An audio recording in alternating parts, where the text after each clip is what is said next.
Bueno, hoy martes 9 de junio, cuando son exactamente las 10:40 de la mañana, vamos a empezar el programa Los Arivivi, un programa picante de análisis de coyuntura nacional. Y bueno, vamos a empezar a darle la bienvenida nuevamente al compañero Tututo Rico. Muy buenos días, Huito, a todos esos ciudadanos que nos ven a través de las redes sociales. Aquí estamos, ¿no? Siempre en este programa para analizar, ¿no? Desde nuestro punto de vista de nosotros, la coyuntura nacional y todo lo que ha sido noticia estos últimos días. Bueno, a que de una vez le metamos, como dice el programa que es picante, vamos a hablar de los bloqueos.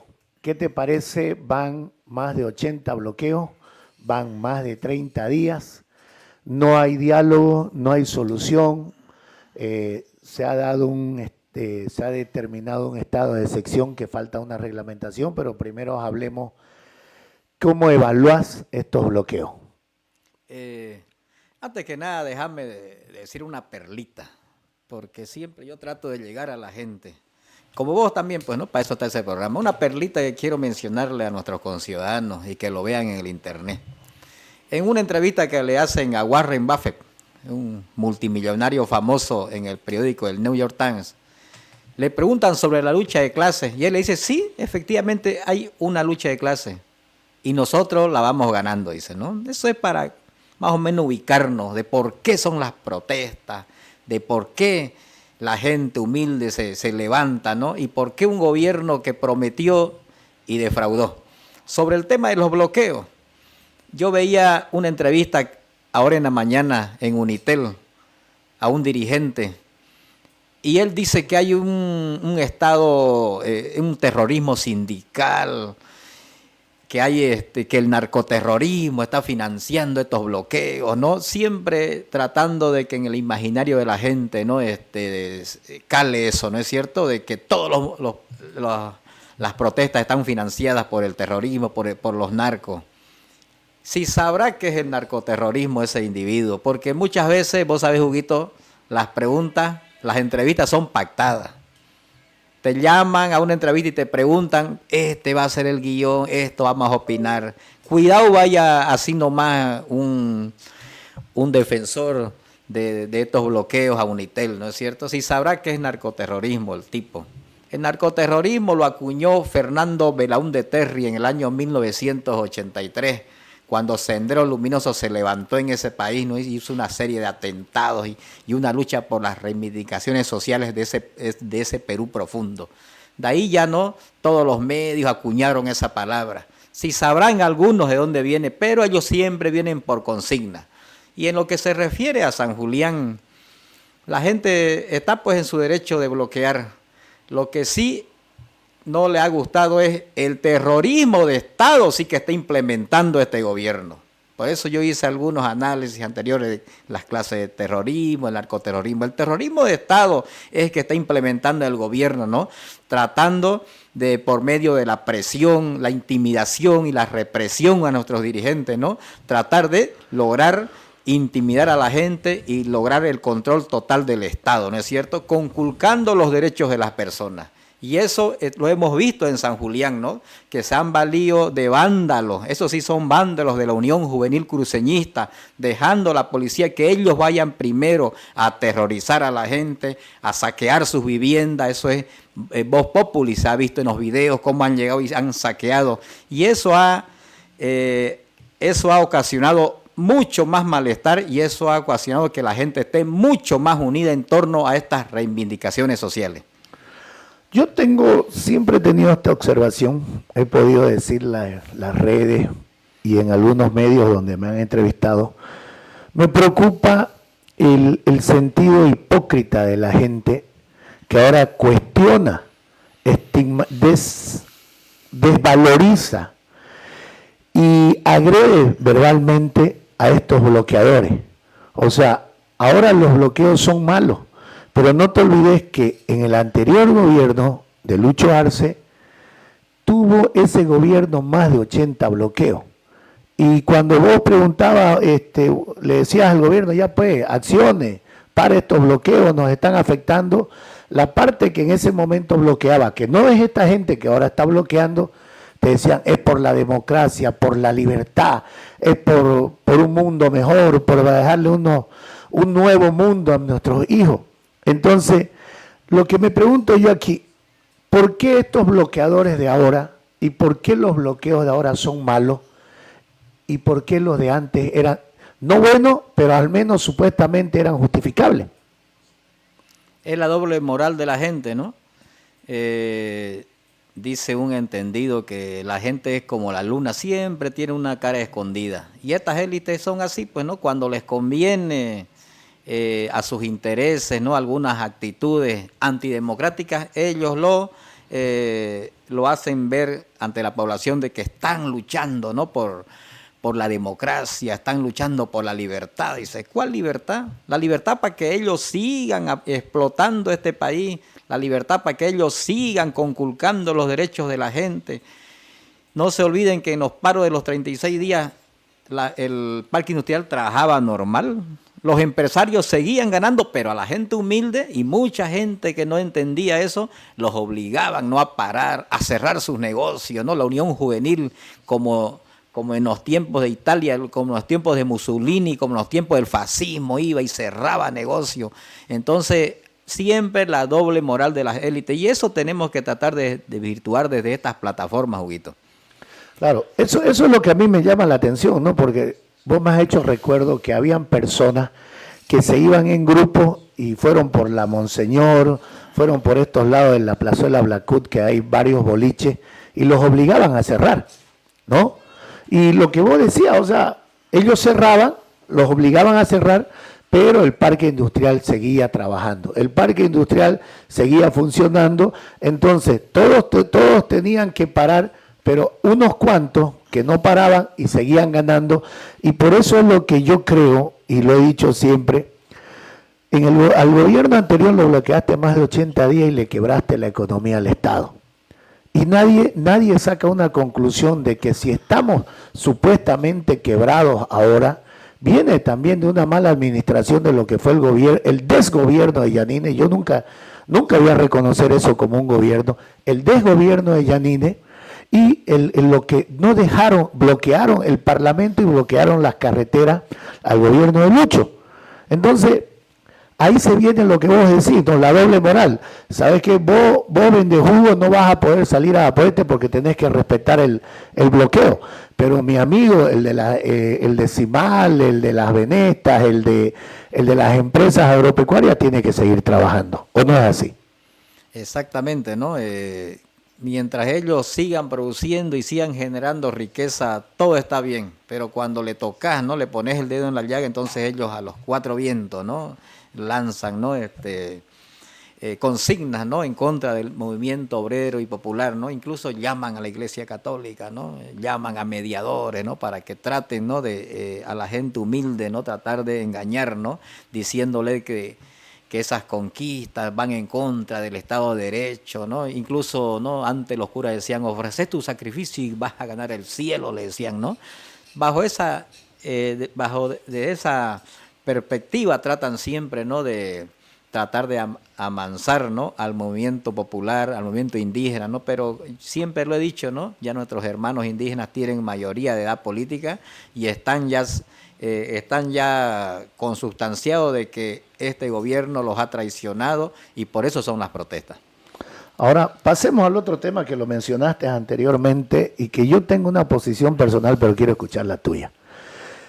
Hace unos días atrás, 2 o 3 ministros se fueron a San Julián, acompañados de policías, creo que había militares, no recuerdo bien, y supuestos miembros de la Unión Juvenil Cruceñista, a levantar el bloqueo. Utilizaron el término a desbloquear. ¿Vos hallás correcto esa acción?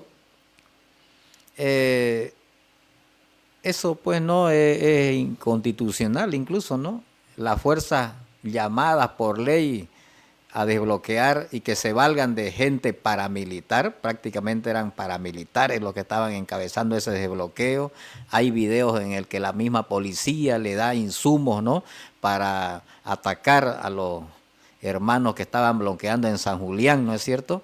De eso se asa, a eso me refiero cuando hay terrorismo de Estado, ¿no es cierto? Cuando se valen de la represión, ¿no es cierto? Se valen de policías encapuchados para tratar de detener a nuestros dirigentes, ¿no es cierto? Entonces eso le ha dado una mala imagen del gobierno. Nos dicen de que nuestros hermanos son terroristas sindicales, pero también el gobierno está conculcando el Estado de Derecho con este terrorismo de Estado. Claro, yo vuelvo a insistir en esto porque ya esta es la posición personal que tengo. O sea, está bien, primero intentó el gobernador con el ministro Justiniano y el ministro Zamora de persuadir a los que estaban bloqueando a que levanten el bloqueo. No llegaron a un acuerdo. Supuestamente firmaron algunos convenios con algunos sectores, pero después a los días el presidente sale en un video que luego lo elimina, donde le pide a la población que le ayude a desbloquear, a levantar los bloqueos. O sea, y ese fue un mensaje que yo creo que exasperó a la población que estaba en esta medida. ¿Por qué? Porque te hace como que te enfrentes entre bolivianos. Y querramos o no querramos, el desgobierno de Yanine le dio una fortaleza al pueblo para mandarle un mensaje a los que gobiernan, que no es con la fuerza bruta lo que se solucionan problemas. Y insisto en esto, fueron dos ministros, creo que era el ministro de Hidrocarburos con el señor Justiniano, comandaron un operativo que hasta el punto donde estaban los policías, y si hubo militares, estaba dentro de lo legal, ¿no ves? Pero ya cuando utilizás supuestas instituciones que son de reivindicación cívica más que todo, ¿no? Las utilizás como para amedrentar. Y hay algo que hay que decir, porque nosotros vivimos acá y nosotros conocemos y sabemos. Creo que el único de la Unión Juvenil que había ahí era el muchacho este que lo chicoteó o lo desafió, porque él no lo chicoteó, fue otro que lo chicoteó a Reinaldo, ¿no? Estaba él ahí y fue humillado por uno de sus secuaces. Y yo te digo secuaces porque no creo que uno de la Unión Juvenil actúe así como actuaron ellos.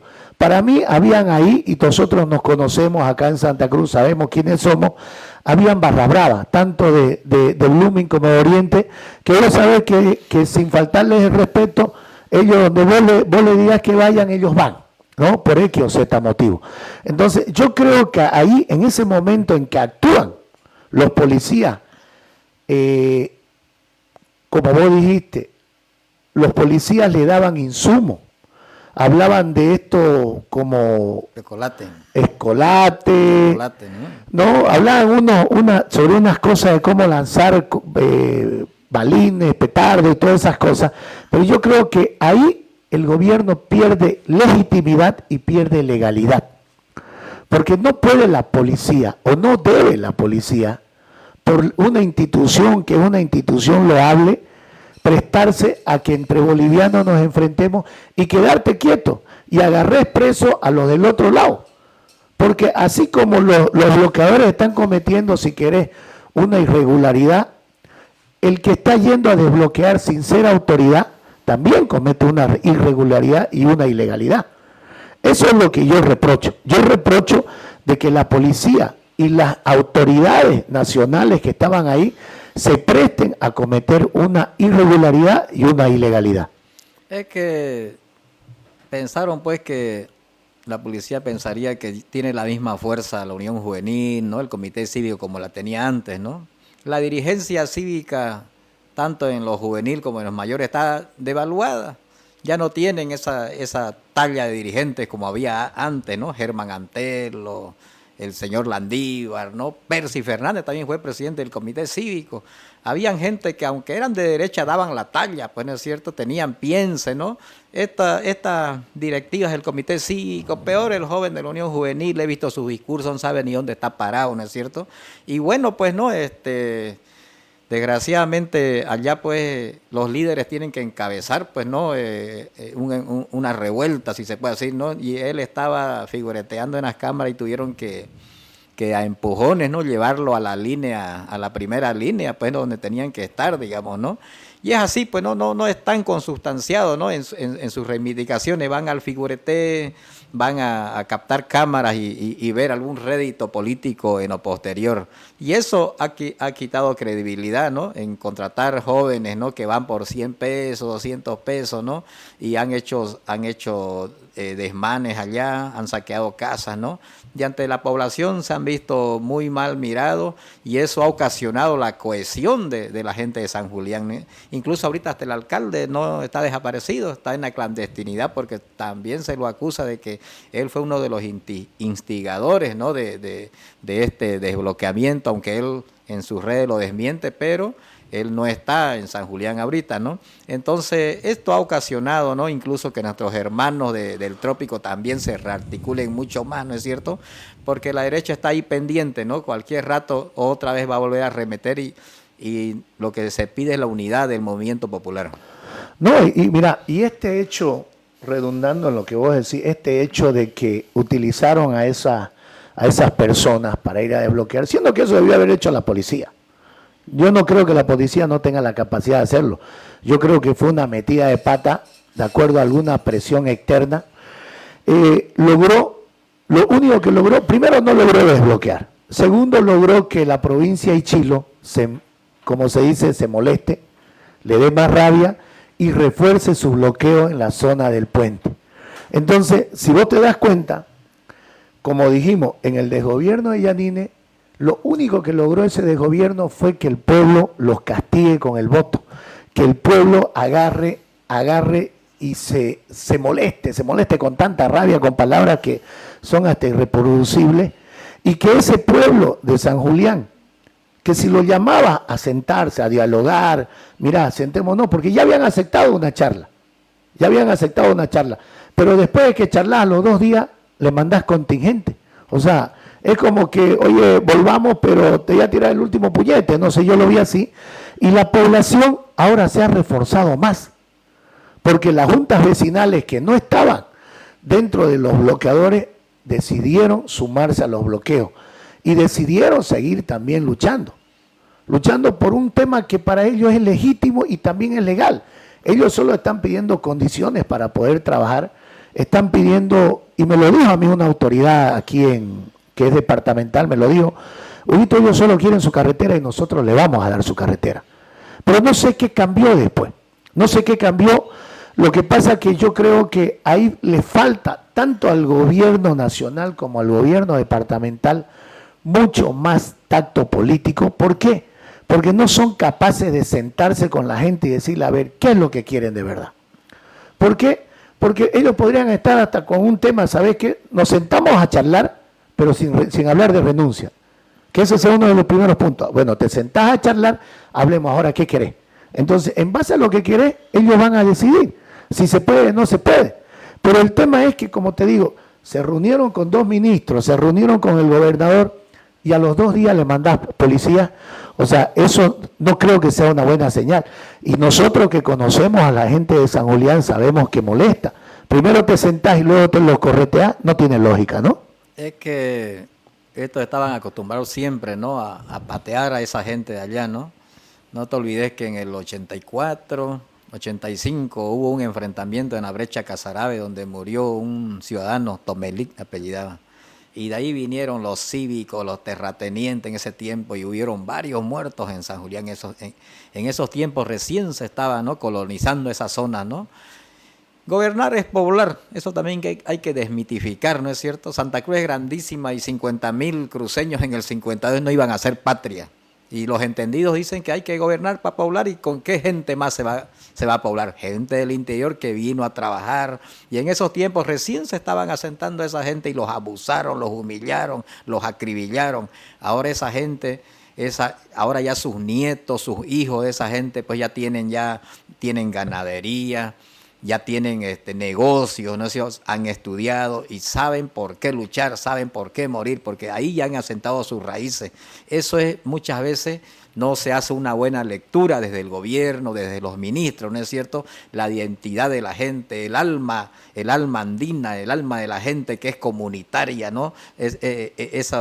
esas estructuras que hay, ¿no? Y muchas veces en el Oriente no saben entender eso, ¿no? Y vienen nomás a los fascistas, ¿no? Tratar de patear y someter y humillar a nuestros hermanos indígenas. ¿Y vos no crees que también tiene que ser falta de conocimiento de la idiosincrasia del boliviano?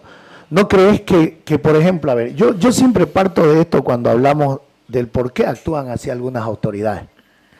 No te olvides que Bolivia está dividido en 3 regiones.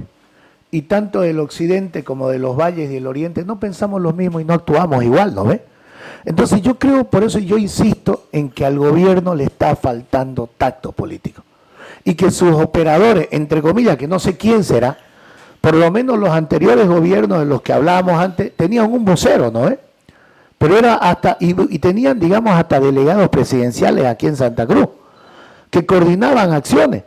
Este gobierno no le veo a alguien que venga y te diga, a ver, sentémonos, hablemos de tú a tú. O sea, quiero saber qué es lo que querés y ahora vos entendeme por qué yo tengo que actuar así. No veo, o vos ves alguna autoridad que pueda ser capaz de sentarse con los sectores y ponerse a dialogar y convencer a los sectores de que algunas cosas se pueden y otras cosas no se pueden. Pese a que nuestro presidente de ahora ha sido funcionario público en Tarija, luego fue senador, o sea, tiene cancha, ¿no es cierto? No es un inexperto en política, porque todos esos años de funcionario público te dan, ¿no?, cierta capacidad, ¿no?, de ver la cosa pública. Pero muchas veces hay personas que por más que tengan esa trayectoria, no son hombres de Estado. ¿Qué es un hombre de Estado? Un hombre de Estado, pues, es una persona que por encima de los intereses de grupo, de familia, grupos corporativos, trata de llevar la nave del Estado hacia un derrotero mejor, ¿no es cierto? Entonces, eso está faltando en el gobierno, hombres de Estado. ¿Qué dijo el ministro que era abogado, no ve, el ministro de Trabajo actualmente? William Vascopé. William Vascopé, no mierda, muy suelto de cuerpo, paraba diciendo de que él se había preparado para tomar el poder y que a la semana, una vez teniendo un poder político, a la semana iba a ir al Chapar y de las clinas le iba a sacar a Evo. Que se había preparado el tipo y ahora es ministro. ¿Dónde está? Ya hace un mes y que asumió hace unos 15 días, y no se lo ven más.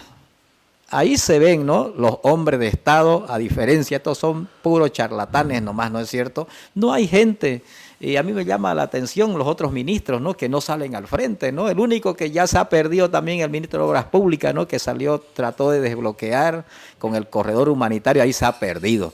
Entonces les está faltando dar la talla, ¿no?, al Ejecutivo para afrontar esta crisis social que tienen. Entonces, ¿coincidís con que alguna vez dijimos que sus aliados del gobierno son malos, son pésimos, no son buenos operadores? Porque te digo algo, mira, ahorita escuchando otra voz, se me vino a la mente, supuestamente este gobierno lo ayudó a Luis Revilla a ser gobernador. Pero también puede ser la función de un gobernador ir a charlar con la gente, ¿no? Porque los bloqueos se están dando también en La Paz, ¿no? Y La Paz es el territorio del gobernador. Por eso se llama gobernador, te tiene que gobernar ahí. Pero hay una cosa, Huguito, y te corto para que lo hagamos un poquito dinámico, ¿no? Puede tener legalidad, pues, el gobernador, pero no tiene legitimidad, pues. Con el 20%, con el 25% fue elegido, entonces, ¿con qué cara, con qué legitimidad va a ir a hablarle a los hermanos que están en los puntos de bloqueo? Entonces, ¿por qué querés ser autoridad?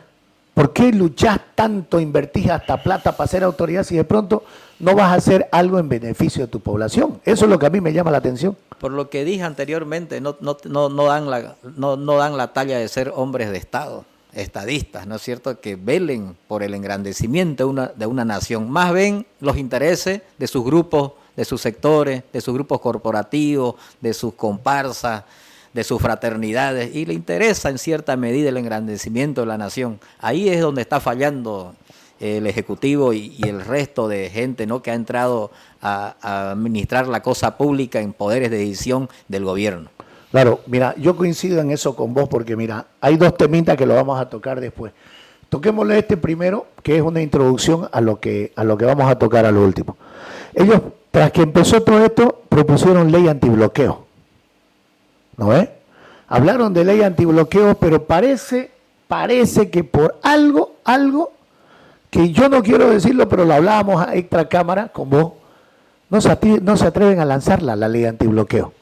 ¿Por qué crees vos que no se atreven a proponer una ley antibloqueo? Que creo que ya hay una propuesta de ley, pero no se atreven a tocarla. ¿Por qué crees? Van a tocar intereses de sus mismos socios, pues, ¿no? En lo posterior, no sé si ahorita lo desarrollamos después, ¿no? Pero yo veo esa percepción, ¿no es cierto? Que no solamente esas leyes antibloqueo, ese estado de sección, no solamente va a ser para el movimiento obrero y popular, también le va a tocar a sus socios y a los que ahorita gratuitamente están defendiendo este gobierno, ¿no es cierto? Que es la gente del Oriente, ¿no? Yo creo que, a ver, deberíamos meterle para no dejarla picando, como se dice ahí en términos futbolísticos, pero yo tengo una posición personal y lo charlábamos con vos extra cámara. Yo creo que la ley antibloqueo no la plantean porque, como vos decís, tienen miedo o están calculando. Para mí están haciendo un cálculo. Están viendo, lo meto, no lo meto, le meto, no le meto. ¿Por qué? Porque esa misma ley antibloqueo, en un momento cuando se dé el tema de tocar lo que prometió el presidente en campaña, porque aquí el problema es que el presidente prometió muchas cosas en campaña. Y el otro problema que tiene el presidente, no tiene una estructura política sólida que pueda responder a las demandas de la gente, porque la gente le está diciendo, pues mira, ayer has cumplido 7 meses de gestión y ninguna de tus promesas está cumplida.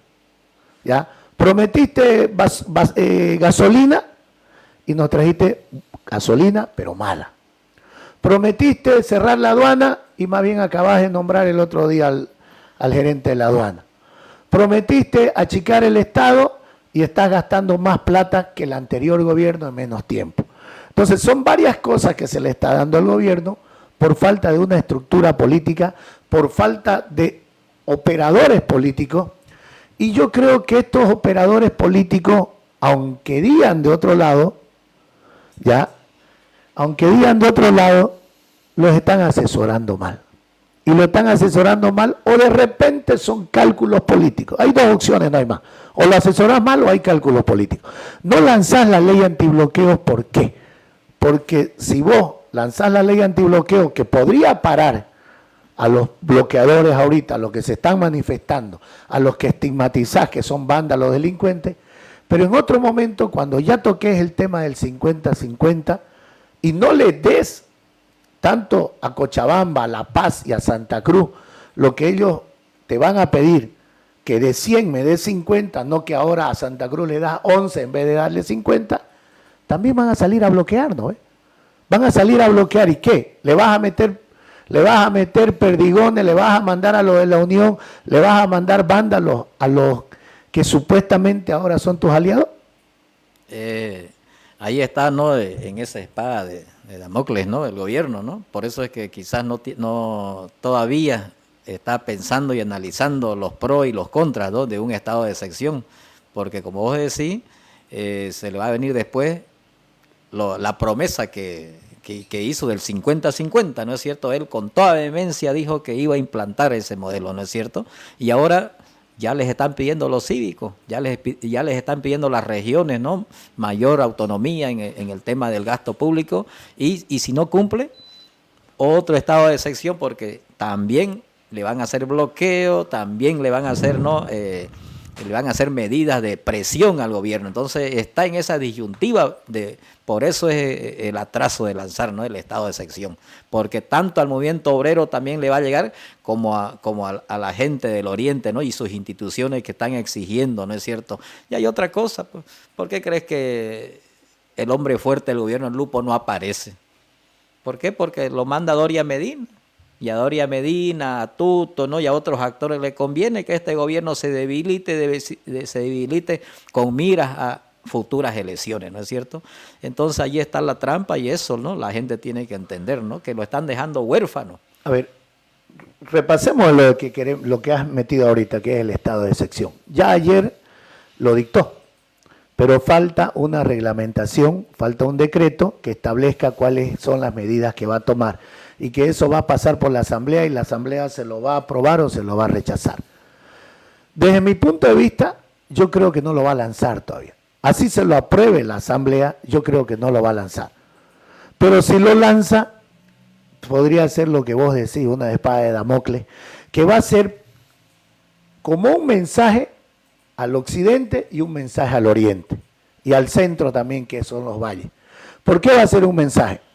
Mirá, ustedes me están bloqueando, ustedes me están molestando, ustedes no me están dejando supuestamente trabajar, así como le tiré al occidente un estado de excepción, también se los tira a ustedes. Entonces, ahí, ¿cuál va a ser entonces el arma de lucha para la gente que, como La Paz, Santa Cruz y Cochabamba, te va a pedir el 50-50? No van a tener armas. ¿Por qué? Porque vas a tener miedo de que te metan preso. Porque según versiones, yo no lo he visto hasta ahorita, me lo han pasado, pero no sé si son los reales. Hay un artículo que supuestamente ha sido observado y mejorado o corregido, creo que dijo Ormachea, ¿no? Corregido, que vulnera algunos derechos constitucionales y derechos humanos que están refrendados en convenios internacionales. Y te dejo picando esta más, a ver. A mí me gustó una pregunta que Ormachea le hace a los 3 ministros, que para mí es una pregunta capciosa y que es una pregunta que te baja el pulgar por si algún día pasa algo. Cuando van los 3 ministros, el señor Oviedo, el señor Justiniano y no me recuerdo el tercero, creo que era Espinosa, no me recuerdo cuál era el tercero.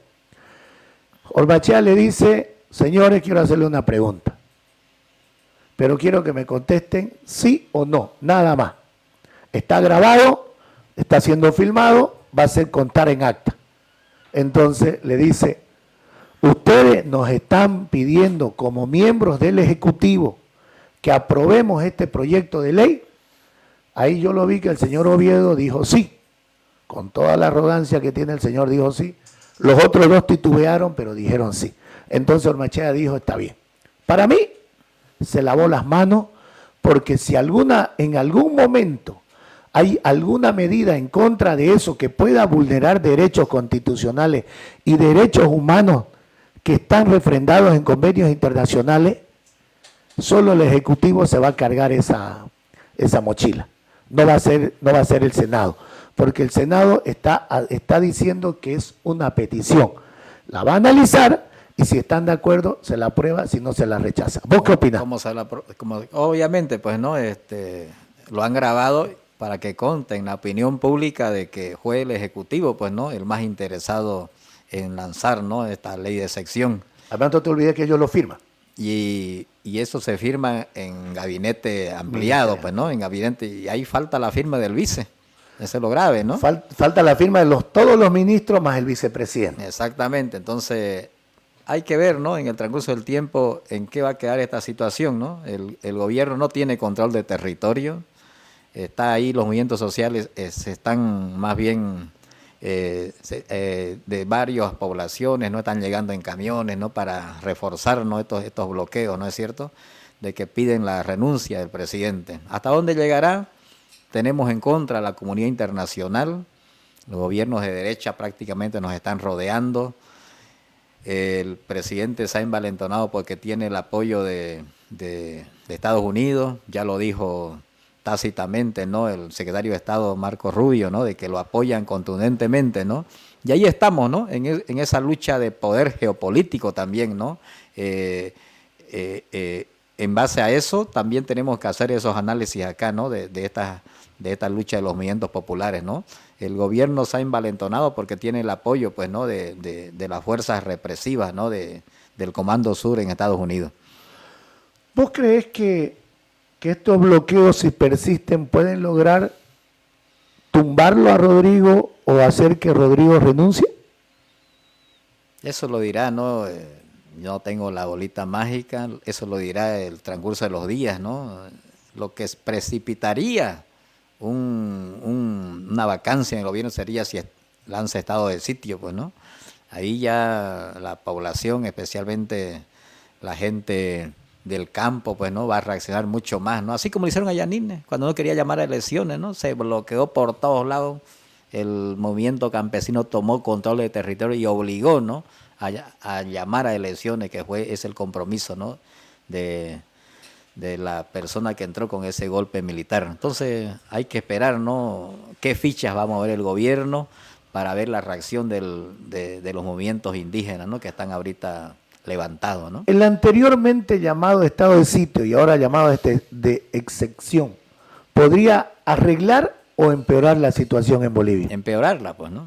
Empeorarla, como te dije anteriormente, pues, ¿no? Sería jochear los petos. ¿Por qué? Porque ya ahí los militares saldrían y tenía carta blanca para intimidar, reprimir a la gente, incluso hechos de violencia, y no desearíamos muertes, pero esto ocasiona los estados de sitio, pues, ¿no? Luto y dolor a las familias bolivianas, y ahí sería el acabose de este gobierno. ¿Y vos crees que los políticos, y cuando te hablo de los políticos, te hablo de todos los actores políticos que hay ahorita en Bolivia, te hablo del presidente, de sus miembros de ministeriales, te hablo de los parlamentarios, tanto senadores y diputados, y te hablo de los otros actores políticos que están, como se dice, esperando a ver qué pasa? O sea, ¿vos crees que ellos están de acuerdo en esto? Porque si vos ves las redes o los medios de comunicación que en su mayoría siempre han manejado los que gobiernan, te dicen, la gente pide estado de sitio, la gente pide estado de excepción. Entonces, ¿no están midiendo o están calculando? ¿Vos qué crees? Están presionados por los intereses de sus sectores, pues, ¿no? Ellos también no son genios para estar en el gobierno, ¿no? Tienen su cuota de poder, ellos responden a un gremio, responden a un sector corporativo que les exigen, pues, ¿no? Tomar medidas que a veces están en contra de su voluntad. No por nada renunció el ministro de Trabajo, no por nada renunciaron 2 ministros. Porque el de Defensa también. El de Defensa también, pues imagínate, ese es un puesto clave. 2 días antes que tiren el estado de excepción renunció. Entonces, ¿por qué eso? Porque él se curó en sano, porque estos delitos pues no prescriben de lesa humanidad si es que hay muerte. Entonces, y algo que no sabes, rato, y algo que tal vez no sabes, era el abogado personal de Doria Medina. Imagínate, entonces por eso te digo. Estás durmiendo con el enemigo, parece, ¿no? Es así, pues, ¿no? Desgraciadamente, a eso voy yo, ¿no? Por eso hice esa introducción, para que la gente que nos sigue por las redes se dé cuenta.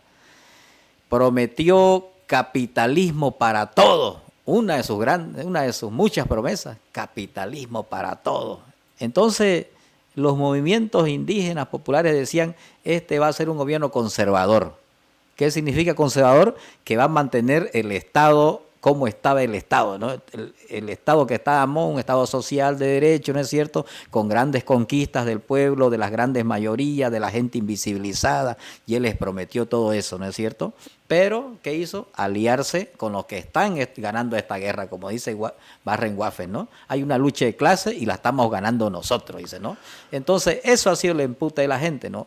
Entonces, va por ahí un error tras de otro de este gobierno, ¿no? El presidente más parece un burócrata neoliberal que habla de cifras, habla de números, pero no habla y no le habla al alma de la gente, al alma andina, ¿no es cierto? Traicionó toda esa confianza que le tuvo, y ahí está, ¿no? Desacreditado, ¿no? El gobierno en 6 meses está por los suelos, ¿no? Ante los medios de opinión. A ver, hagamos de cuenta que no lo tumban al gobierno o que no renuncia a Rodrigo, pero se desgasta, ¿no? Obviamente que es un desgaste grande, pues, ¿no? Un desgaste en 6 meses, no cumplir las promesas y todo ya va a quedar desgastado y con poca, ¿no?, capacidad de reacción, ¿no es cierto? La agenda política la va a manejar la oposición, los movimientos sociales, ¿no es cierto? Ellos van a perder toda capacidad de iniciativa. Yo tengo esa posición en el sentido de que a este gobierno le están haciendo lo mismo que le hicieron al gobierno anterior de Lucho. Hay 2 sectores, tanto la izquierda como la derecha, una izquierda que, bueno, llamarla izquierda porque, bueno, no están con la derecha nada más, pero accionan casi parecido a la derecha. A Lucho lo desgastaron así, a punta de bloqueo. Lucho aguantó, pero decime ahorita, proponer el nombre de Lucho el candidato, te tiran un chutazo o un manazo para que no volvás a hablar más, ¿no? Entonces yo creo que si no logran tumbarlo a Rodrigo en estos 6 meses más que faltan de gestión en este año, yo creo que tienden a desgastarlo para que en una futura elección Rodrigo no tenga capacidad, no tenga ni siquiera el interés o la gente no quisiera ni verlo, para que ahí salgan beneficiados unos 2 o 3 actores políticos que ahorita te puedo asegurar que están, como decimos acá, ojo al charque, ¿no? A la expectativa, ¿no? Y desgraciadamente la gente vota pensando en el bolsillo, pues, ¿no? Y ahorita hay que reconocer que la economía está desmejorando, pues, con todos estos bloqueos, ¿no es cierto? En gran medida, gracias en gran medida a la intransigencia del gobierno, ¿no? De no ceder, ¿no? A las peticiones de los movimientos indígenas. Entonces, eso le va a pasar factura. Como te digo, la gente siempre ya no es como antes, que le prometías una patasca y una botella de trago y la gente votaba, ¿no? Ahora la gente siempre va a pensar y va a votar pensando en su bolsillo, en cómo está la economía, ¿no es cierto? En cómo este gobierno lo va a dejar la economía. Si la va a dejar paupérrima, obviamente que no van a querer ni saber de él, así como ocurrió en la gestión de Lucho, ¿no? Que se fue por los suelos la economía, el dólar escaseó y todo, y ese fue, ¿no?, el castigo en las urnas, ¿no es cierto? Casi se pierde la personalidad jurídica. Y lo mismo le va a pasar a este gobierno, ¿no? Si la economía no la recupera y todo, le va a pasar factura a todas estas situaciones, estas convulsiones que hay, y va a ser difícil, ¿no?, que se recupere. Claro, pues yo te digo esto, ¿por qué?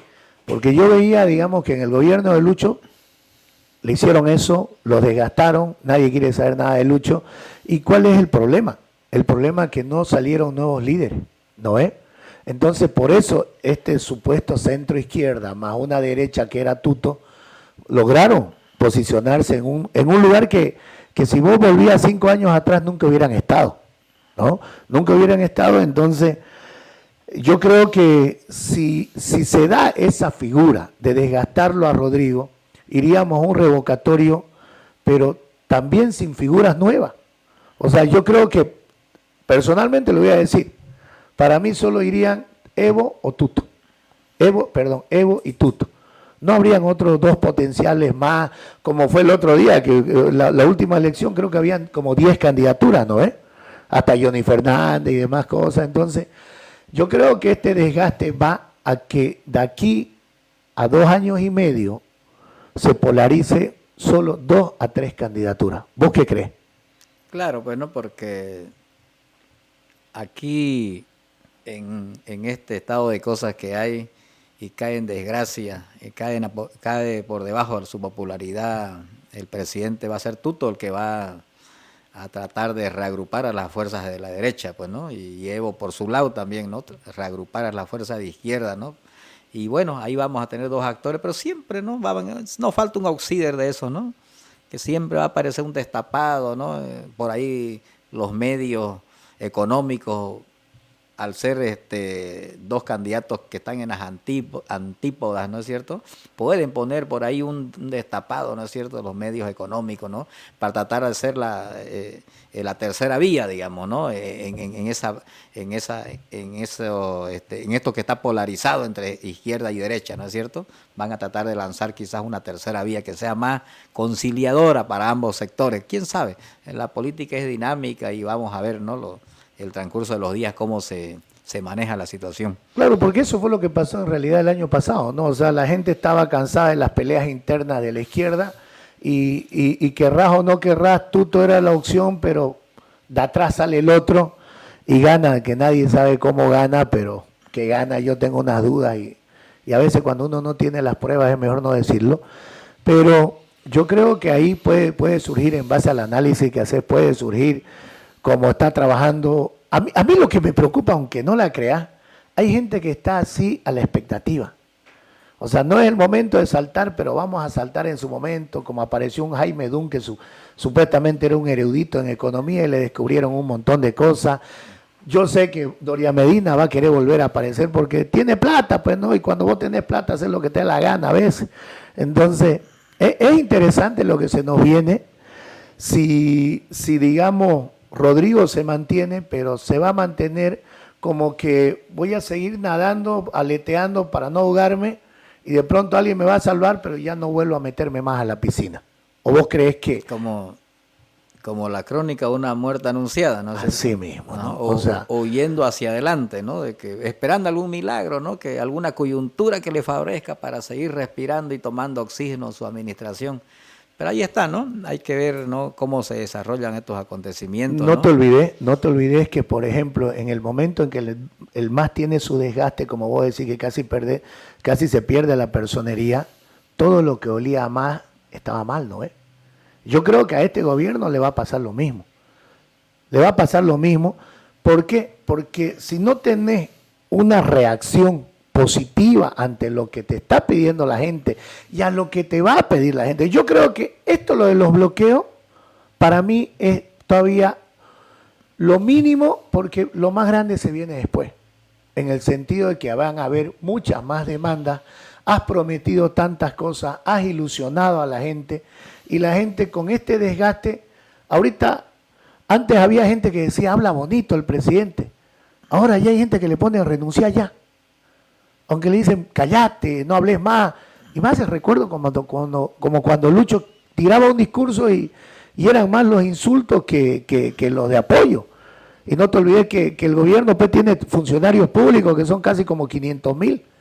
Y si un funcionario público no está apoyando a su gobierno, ¿qué es lo que está pasando? Te estás desmarcando, ¿no? Y te estás desgastando. Ha sido, ¿no?, brutal, ¿no?, el accionar. Dice el dicho de que de todos los lugares volvés menos el ridículo, dice, ¿no? Y el presidente, pues, no, está a ese nivel, digamos, ¿no?, de prometer tanto y no hacer nada, digamos, ¿no? Donde ya la gente en las redes, ¿no es cierto?, a veces lo critican de forma irónica, ¿no?, lo ridiculizan por no haber sabido comportarse como hombre de Estado, ¿no? Y ahorita los únicos que lo sostienen son los medios de comunicación, los medios dominantes, ¿no? Deber, Unitel, ¿no? Ahí lo sostienen ante la opinión pública, ¿no? Estos programas, ¿no? Y más bien la gente popular ya está más activa, ¿no?, en las redes, y tratamos, ¿no?, de ver el lado diferente a lo que los medios de opinión hegemónico, ¿no?, transmiten, ¿no? Porque ellos también lo están sustentando al gobierno, pues, ¿no? Nunca hay una crítica, ¿no?, seria contra las medidas que toma, ¿no es cierto? Ahí ese es el factor también, ¿no?, que impide, ¿no?, todavía la caída del gobierno, ¿no? Los medios económicos y los medios de comunicación hegemónicos sostienen a este gobierno.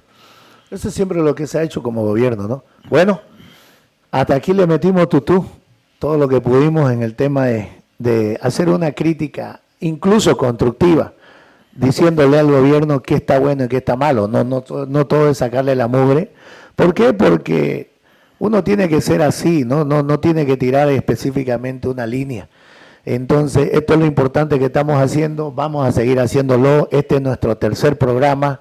El próximo jueves viene nuestro cuarto programa, vamos a tener temas candentes y a ver si hasta esa fecha ya homologan ese estado de sección y vamos a ver cómo reacciona la gente.